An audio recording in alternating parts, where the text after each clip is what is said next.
Now, do any of you remember those goats we saw? Well, tonight you will be hearing from their mom. She is a city slicker turned farm girl who moved from the urban streets of Boston to the rural countryside of central Illinois that I know well from going to college there. There, she discovered a passion for making something that she and her goats are known for all over the globe at this point. She's going to tell us about the goats that live on her idyllic Prairie Fruits Farm, just 15 minutes from the bustling University of Illinois in Urbana-Champaign. So right now, let's hear it for Leslie Cooper Band. I remember vividly the bite of cheese that changed my life. It was in 1998, and I was a fairly new professor at the University of Wisconsin, Madison, in soil science. And I had gone to the farmers market there. The Dane County Farmers Market is world renowned, and it is packed, or it was packed every Saturday. You could barely move. And I was making my way around, checking out all the different farms. There's so many farmers that attend that market, so many cheese makers. It was just amazing. And I stopped at this little cheese stand that had goat cheese, and I tasted her fresh chev, and I was blown away. It was the most amazing goat cheese I'd ever had, and it was creamy, it was tangy, it didn't taste goaty, and it was just transformative. And I came to fall in love with that cheese, and the woman who made that cheese, her name is Ann Topham, and she's the founder of Fantôme Farm. She was one of the first uh, French style goat cheese producers in the United States, learning how to make that cheese back in the early 80s when no one in the US even knew you could make cheese from goat's milk. And little by little, I came to know her and fall in love with the different styles of cheese that she was making.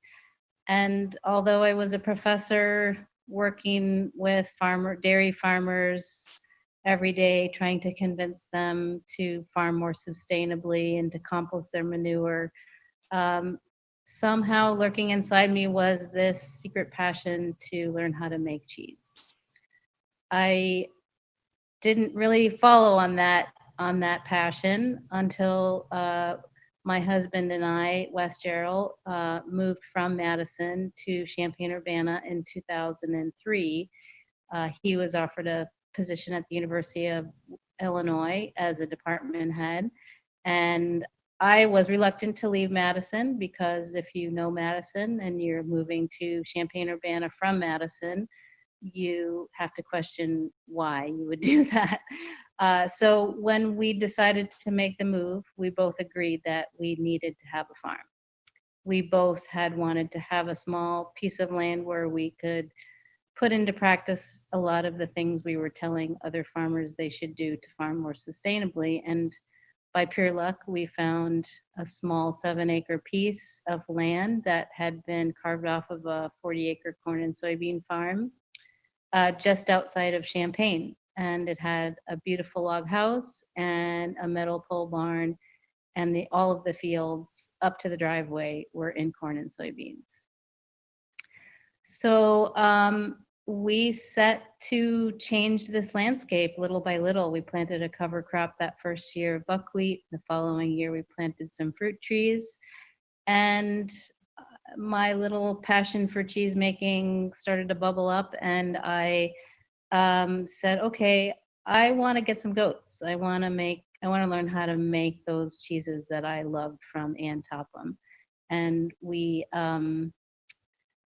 decided to get some Nubian goats. I did a lot of research about what breeds I wanted based on their milk characteristics.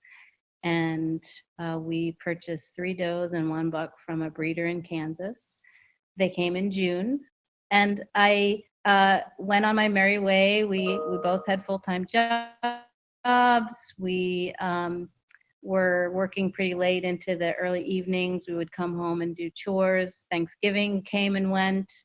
And the Monday after Thanksgiving, I came home from work. I went out to do the evening feeding chores, and I heard a baby crying. And if you've ever heard baby goats crying, they sound like human babies. It's pretty amazing. And I didn't want to look in the direction of where this crying was coming from. But eventually I had to find the source, and I did. And sure enough, Chocolate had a little baby buck. We named him Hershey. He, unlike his mother, who was black, he was brown with white and gray spots, long floppy ears, and it was just kind of like we just had no idea how this could have happened. That it just was impossible that they could have been bred in September and kidded at the end of November. So because they're pregnant for 5 months, and then. So we managed the best we could. We were milking Chocolate, and then 2 weeks later, her sister Snickerdoodle kidded with twins. And now all of a sudden, we have 2 does that are in milk, and it's the beginning of winter. And clearly, they did not read the book about seasonal breeding. They were bred about 2 weeks after they arrived in probably early July, and we just, this is the hand that we were dealt. So we set up a little wooden milking stand in the middle of this freezing cold metal pole barn that had no insulation.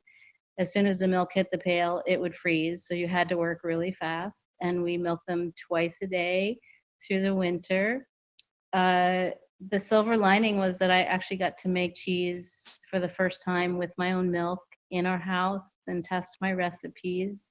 Try the product out on friends, and people seemed to think it was pretty good. And that gave me the confidence to decide later that spring that we were going to go for it and build Illinois' first farmstead. It was probably the best decision I ever made. Mhm.